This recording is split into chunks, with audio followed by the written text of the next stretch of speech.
Hello everybody, welcome back to another video. I'm hoping you guys are all having a fantastic day. So today's upload is going to be a video or an episode or an upload, all of that sort, about why the upcoming pattern may be snowy, cold, and just downright very winter-like. Now, you may be wondering, well, it's just October, why are you talking about snow? Well, because it's October, I'm talking about snow. But some people may not have the same thought process as I do, but, we're getting into the time frame where winter storms are going to become very often, very frequent. Cold is going to become the thing of every day, including even in parts of the southern U.S., so at this point, the seasons have definitely changed. It is full-blown fall across the United States. Summer is really no more unless like a freak storm comes across the country, which we will be having across not even a freak, just a storm comes across the country. We'll be experiencing this weekend. It will be bringing some warmer conditions, but right behind it, some very cold conditions. And let's just jump right into the information that I want to share with you today. But before we do, consider subscribing, consider liking the video. Consider becoming, a subscriber of this channel. It really means a lot. I love your guys' support. Also, consider leaving a nice comment down in the comment section box below. I read all comments, so that would be really, really nice of you to do so. So thank you for that. Right now, let's look at the teleconnections. Teleconnection is basically what the different indexes are showing us, and whether the index is positive or negative, we see what type of pattern forms. And there's like some rules that go along with these things. So like a positive PNA pattern. See, look, so we're experiencing a negative one through 19th, 21st, and 23rd of October, but then we get into a fairly strong positive PNA pattern. This is actually very, very positive. And if we look at this, if you don't know what a positive PNA pattern looks like, this is what a positive PNA is. Hopefully you could see that. The cold air is forced to go into the southern U.S. as a strong western ridge forms across the western U.S., hence the name. And during a negative PNA, which we are in kind of right now, the cold is more, has a tendency to stay across the west. And really the east is warm and dry, and that's what we'll kind of see throughout this weekend.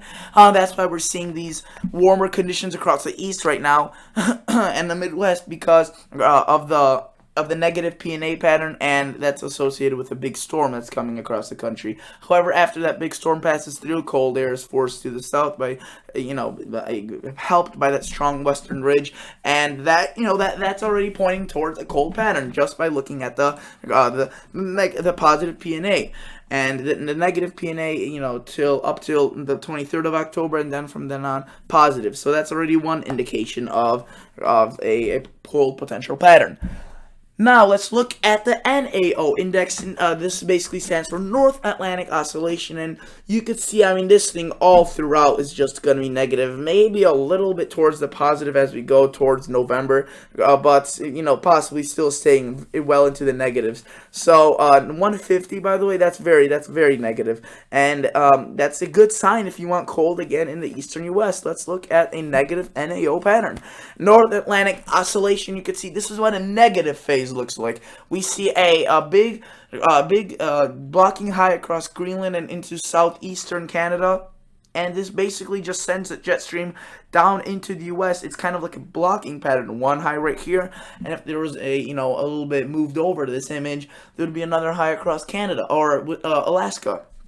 Now, what that would do is basically just keep this jet stream flowing in this position, and that's what the NAO really has showing. You can see constant negative NAO. So this would just produce constant cold mass after cold mass after cold mass getting into the eastern U.S., and this would bring very chilly conditions to Nebraska, South Dakota, North Dakota, Minnesota, down through the the Midwest, into that Mid-Atlantic, and up through the Northeast, and possibly even into the southern U.S. This would only exclude really the southwestern and maybe not as much as the northwestern, though. It's just the southwestern U.S. that's going to be excluded. The northwestern U.S. still may get quite a bit of chill from it. You can see here's another picture of it. Negative NAO, very chilly. Arctic air into the U.S. and you can see that again, a block in the jet streams over Greenland and the Gulf of Alaska, and this basically just favors bigger storms for the East Coast, and it's just an all throughout very exciting pattern for the snow lovers. So that's another thing that's pointing towards cold. Now let's look at the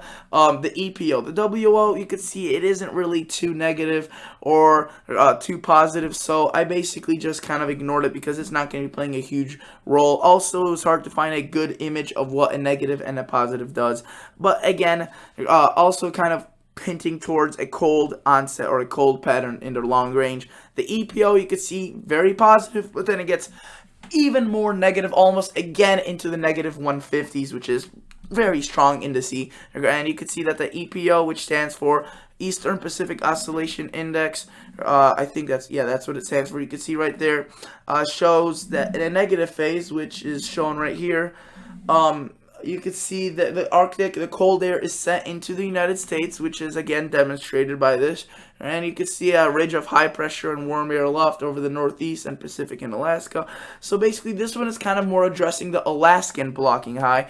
And you can see that this one also forms a negative indice. And the NAO forms a negative indice. So we have both blocking patterns. One across the Gulf Coast of Alaska and one across Greenland. And this basically just forces the air to go way into the southern U.S., but also kind of forces it to stay across the U.S. and into the southern U.S., across a good portion of the country. And this again favors some nor'easters, some big storms across the East Coast, and just overall cold pattern with snow, showery, blustery conditions. And even though this is mid to late October right now, November is often known for its chilly and snowy conditions if the conditions are met. And right now, I'm telling you guys, we hadn't had such a favorable November or conditions of in a while that are pointing towards such cold. They haven't been so favorable in a while. And you can see, so the indices are just all throughout showing a very, very cold scenario across the rest of October and into early November. Now let's look at the modeling. Let's just look at what the models are showing. The GFS, let me show you. The GFS has, an impact or gets impacted by the teleconnections. Let's look at the newest update. You can see here's that big storm across the country. Not as powerful as we thought it would be. It still brings in a good shot of cold air behind it. You can see 540 getting out into Ohio. This gets, a little bit skewed by another little system, kind of like a clipper diving down through the Rockies. You can see Montana, Wyoming, and into Colorado. And then look at this, possibly some snow breaking out across the Midwest. This is October 25th. Across Kansas, Missouri, Iowa, and into Panhandle of both Texas and Oklahoma. And this could really, the models have really been starting to favor this snow for the past couple of model runs. Let me show you the other one, the 6Z Saturday one. You can see it didn't really show that snow across Missouri or Kansas at all, just maybe across the panhandles of Texas and Colorado. But then let's look at the 00Z Saturday. This one also showed snow for Colorado, Texas panhandle, but none for for Kansas or Missouri. But this latest model run, which I was suspecting it would do this, you can see it's showing snow even as far east as Indiana or Illinois, which would be very, very far-fetched, but still would possibly bring a couple of inches of accumulations. And let's see what the models would do with this for the next couple of days. We will see what they do with it, and we will determine whether this is not like a major snowstorm upcoming or not. This could be a big event, and this this isn't awfully too far out. This is 120, 130 hours out, or this is a big potential for a system. And nevertheless, even if it doesn't produce snow across Iowa, Nebraska, Kansas, and Missouri, it'll still produce a crap ton of rain across these. This thing will be a beast. And then afterwards, we see another dip in a jet stream, some snow showers across the Dakotas, and we see potentially another system breaking out. Look at that. This one's even more impressive, bringing snow across Iowa, Wisconsin, and this one's around that Halloween time frame, which would be interesting to see. Again, this one's way farther out than the first one, but still across similar areas. So that would be very, very interesting to see. And then overall, all throughout very chilly pattern. Let's look at the 2-meter temperature anomalies. You could see, I mean, it's just blue colors everywhere. Anywhere basically I go, the odds are it will be chilly across the eastern U.S., and you can see that's just shown right there. Let's look at the ensembles, which gives us a better, more widespread, averaged out look. If you're one of those people that want a more of an average, or, want a mean of all the models, doesn't just want one model. Then the ensembles are for you. You can see right after that big storm on Monday, we see a big shot of chillier air right there. Brings a very chilly air mass across a good portion of the country. But look what happens afterwards. We see a kind of a re-intensification of the air mass after that big storm that happens across the east. That the one that I said would bring a lot of rain across the east.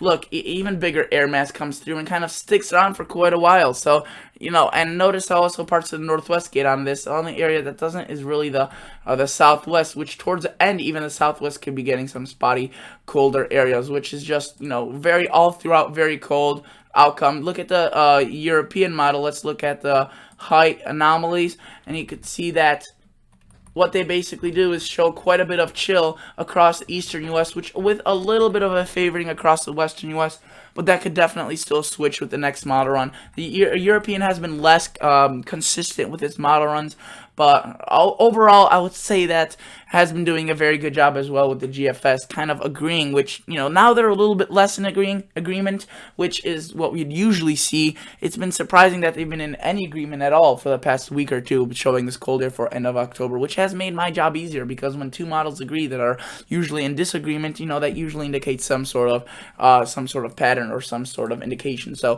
thank you guys so much for watching. Consider liking the video, consider subscribing to this channel. I'll catch you all guys on the next episode. See ya. Bye.